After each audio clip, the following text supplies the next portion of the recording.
Tonight, Mount Morris police are investigating a shooting that left one man injured and put another behind bars. A lot of the investigators have left, allowing us to get a lot closer. You can see we are right in front of the tape, and if you take a look right behind it, let's look right here. Look at this piece of metal. Now, I'm not even sure what this is, maybe a vent. Look how heavy that is, and it was easily moved in these winds. A little girl from Saginaw lost her battle with cancer this weekend, just days before a planned party in her honor. I was shocked to still see crews on the scene. As of right now, just take a look. You can see a fire truck from Gaines Township. Funeral services were held today for the Shiawassee County man who was stabbed over 40 times in a Chicago apartment last month. So tell me a little bit about the course. We actually have some other people doing some cool stuff right now. Yeah. Madison, hit it. And Joel, you're wearing blue, yep. We're wearing orange, so that must mean we're talking about the Tigers. Police are saying this is a double homicide. Now, one of the victims' body is still on the ground right now. And if you take a look at this document, it actually says that they believe some of those companies caused opioids to be diverted into Genesee County. Now, it was around 2 this afternoon when Saginaw Township police say 2 people ran into a cash advance store with masks on, said they had a gun, and demanded money. If you take a look over here, this is what she's getting done. They call it a full mouth reconstruction. Now with Coach Carey and Coach Ruben, he's gonna hold the mic for me so I can do one more drill for you guys. And it was in my screen door like that, so I opened that up. Joe Stryker couldn't believe the message that was left for him at his Bridgeport home on Friday.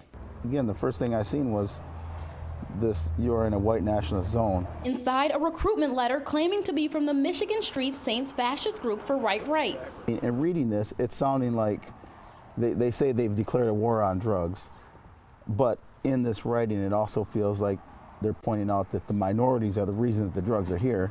As a business owner, a former Marine, and a person of mixed heritage, he says the more he reads, the sicker he gets. It says all men are created equal. He was only referring to whites. Still visibly upset, he took to social media. We had over 51 share it. Over 370 people, most of them all put the angry. So concerned about this racist message he received, he brought it to the attention of the Saginaw County Sheriff's Department. Lieutenant Miguel Gomez investigated. I don't know which is more scary, the fact that there's a recruitment going on or the fact that somebody's trying to intimidate somebody else. Although Gomez doesn't agree with the tone of the letter, he says no crime was committed. But he does say come forward if you receive one of these. We tried calling the organization to learn more. Press 1 for more options. Stryker says as a martial arts instructor, teaching comes naturally, and he's hoping he can use this as a teaching moment. My students that, you know, if something's bothering you, if there's something negative or somebody's threatening you in any way, or you think that there's things that you don't agree with, that you should speak up. In Saginaw Township, Courtney reporting. They've already adopted 20 families in the area, and with the help of the community, they hope to deliver water to thousands more. I sat down with 2 people they've taken under their wing. Here's their story. Scenes like this are common in Flint, but this isn't a typical water delivery. This wall here? I'm gonna call it as an angel that was watching over me. 86-year-old Dorothy Jones lives alone, and she wants you to know she's strong and independent, but age has taken its toll. I'm not disabled. I move around, but it's just some certain things that I can't do. One of them is leave her house to pick up water, prompting Prince of Peace Church to put her on its Flint 4,000 adoption list.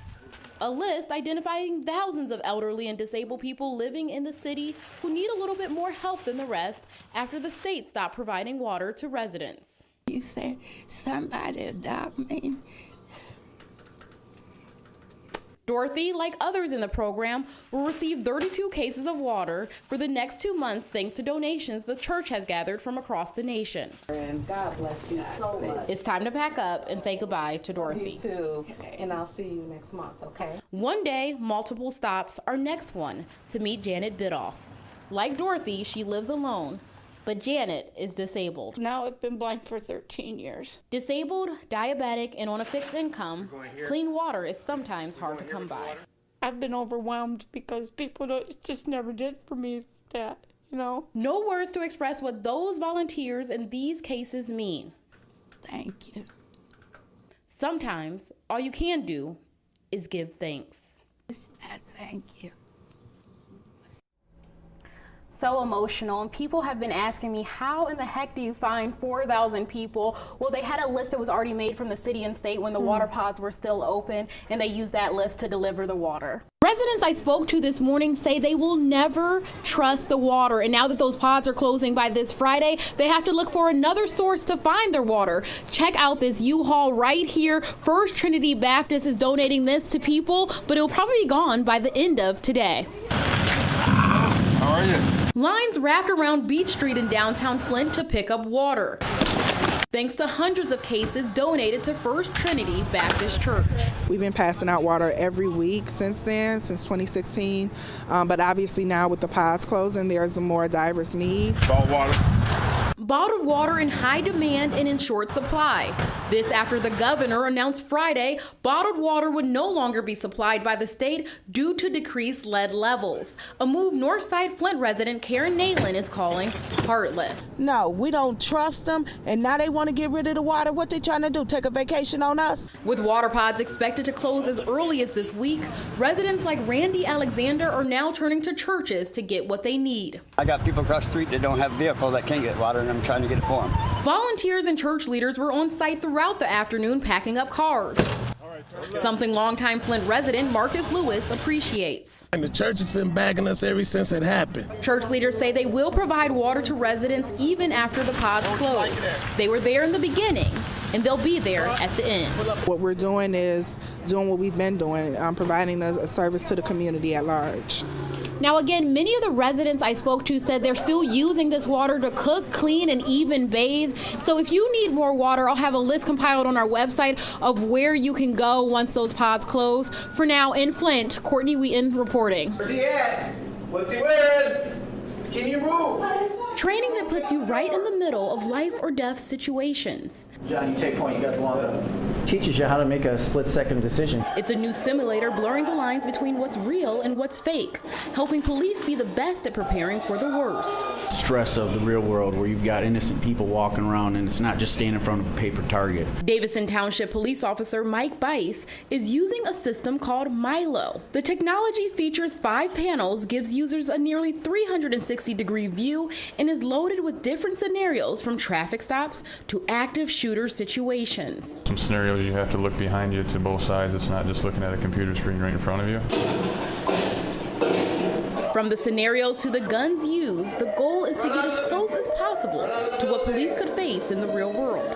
Get out the doors if you can! Sad to say, but usually after every incident like what happened in Florida last week, we usually have parents come up to us and say thank you for being at our schools. First threat, direct hit. After completing a session, officers can go over what they did right and what went wrong. Kind of gives you a mindset for if the worst was to happen, that you're prepared. Shots fired. We always want to stay sharp in your response, and this is one way to do that. It's as realistic as it gets. In Fenton, Courtney Wheaton reporting. Some would call Midland native Don Bloomfield special.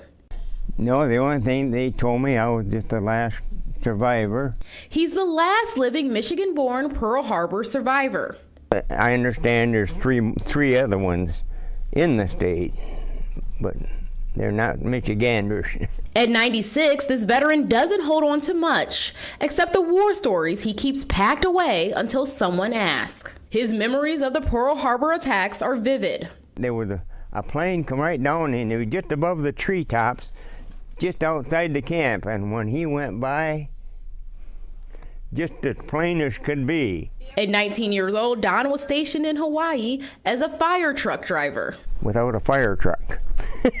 So he did any and everything. Everything from soup to nuts. On December 7th, 1941, his duty was to move sandbags. When we come back out to go back and get another load, there was a flat top truck ahead of us loaded with bodies. Grim memories that should never be forgotten. Especially with either North Korea or Russia or somebody like that. After leaving Hawaii, Don went to flight school and served in France, where he earned not one, but two Purple Hearts. Now he likes to relax. Watch the Idiot Box. Unless he's being honored. Last year, the governor paid tribute to Don on the House floor in Lansing. Don also attended a Lions game where he was recognized during halftime. Went out and had a nice dinner, yeah, so forth, and that was about it. Watched a good football game. Watched the Lions win a game for a change.